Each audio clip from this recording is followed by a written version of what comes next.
Wrestling fans, gotta tell you, gotta ask you, what happened to the good old days of pay-per-views? What genuinely happened to the good old days of pay-per-views? You know, the ones where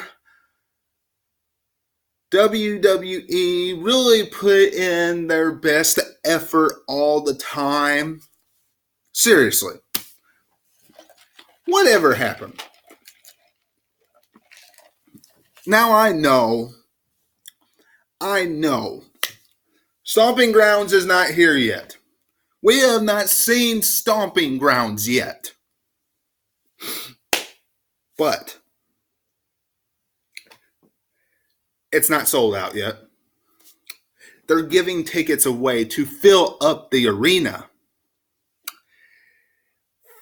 Fans, podcasters have been talking about online about how WWE is looking at Stomping Grounds like they did in 1995 and 1996 in your houses. Wrestling fans, I don't know about you, but I completely 100% disagree with that statement. 100% disagree with that statement, and I'm about to tell you why. But before I do, y'all do your part by becoming a subscriber today, and make sure you hit that bell for all notifications. But Stomping Grounds, let me tell you, is filled with number one contenders that we genuinely do not care about. We just don't. Storylines that the wrestling fans have a hard time getting invested in. I mean, when you have a number one contender like Baron Corbin, you can't get invested in it. When you have a number one contender like Lacey Evans, who has not won a matchup, you have a hard time getting invested in it. Period. I don't care what experiment, I don't care if you like it or not. You have a hard time getting invested in it. Somebody, please deny that. Now, wrestling fans, in your house, we saw a show, a name that was kind of a staple to all the pay-per-views that was in between SummerSlam, Survivor Series, Royal Rumble, and WrestleMania.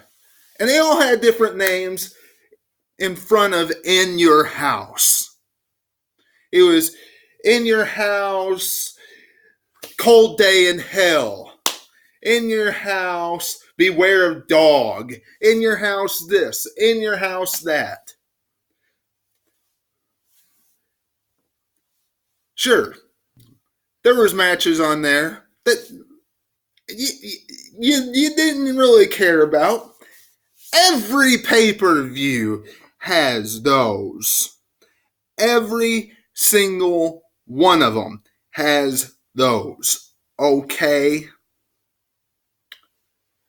But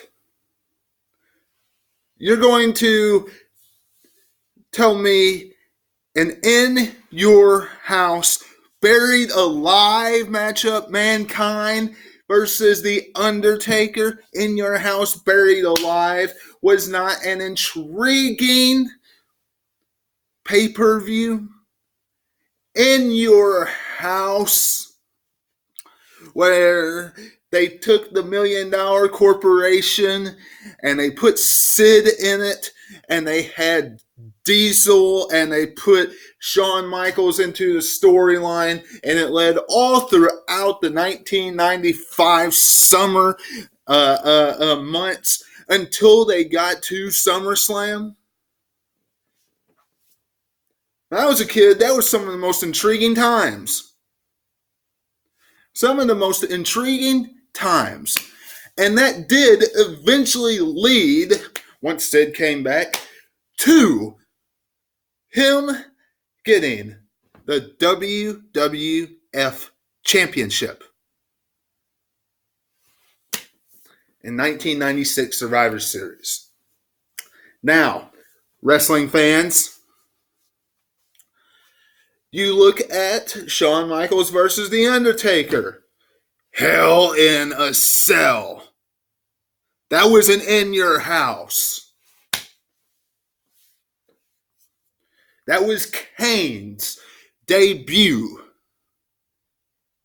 But that was an In Your House.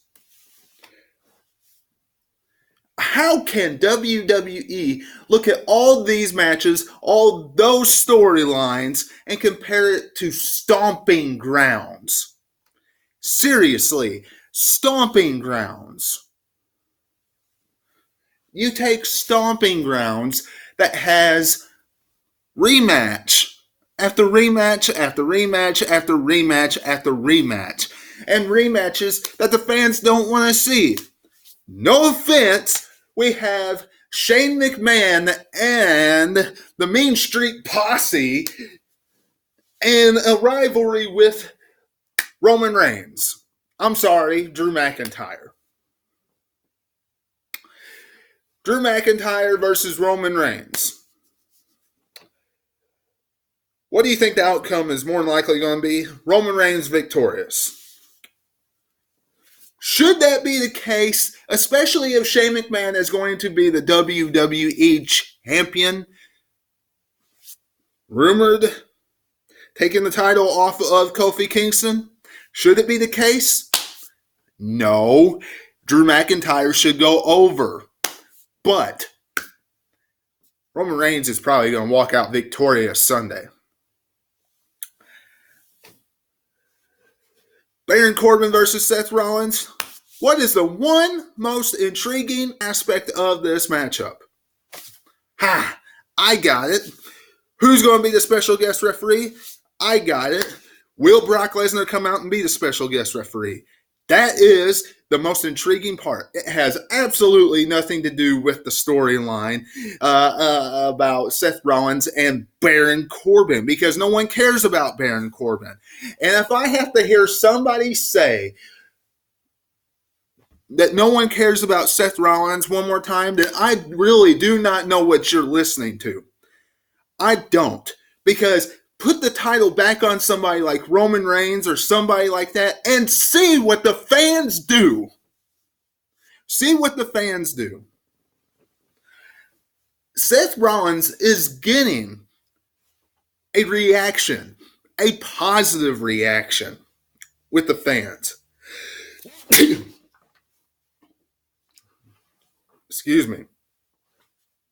So that's a load. But Stomping Grounds is nothing like In Your House. WWE has every reason to take the fall on this. Because look at it. Why are we supposed to believe that Dolph Ziggler is going to win this? Seriously. Dolph Ziggler is not going to win? He's not.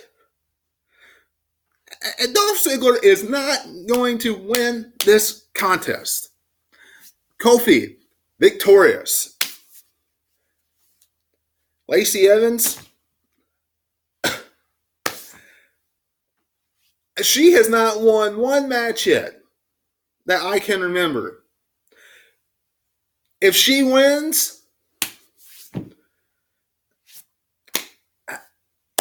Charlotte 2.0, an experiment. Or a Carmella experiment, because Carmella hadn't won that many matches either when she captured the title. I would put more in that favor. Now, speaking of women's, Alexa Bliss.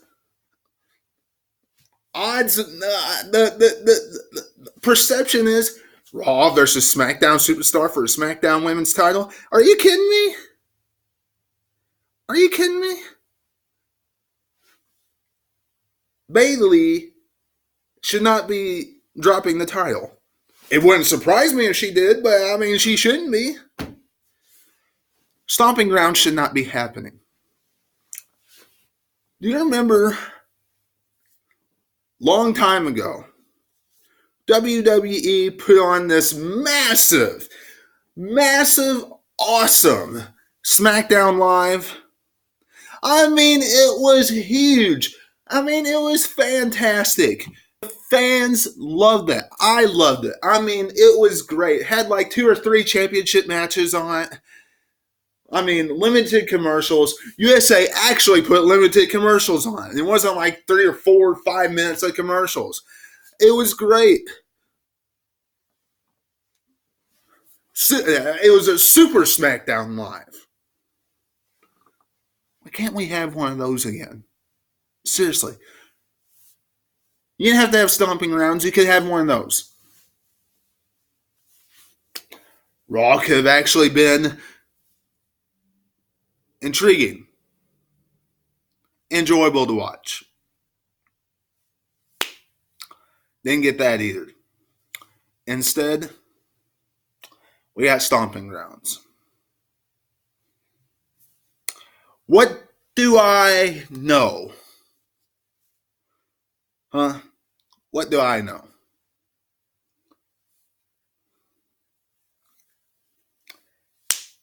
Just a wrestling fan that's been watching this for 30 years.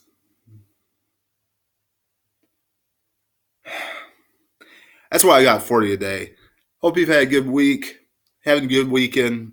See you Sunday for Stomping Grounds for review. Until I see you then, this is Webby. I'll catch you on the other side. Talk to you later.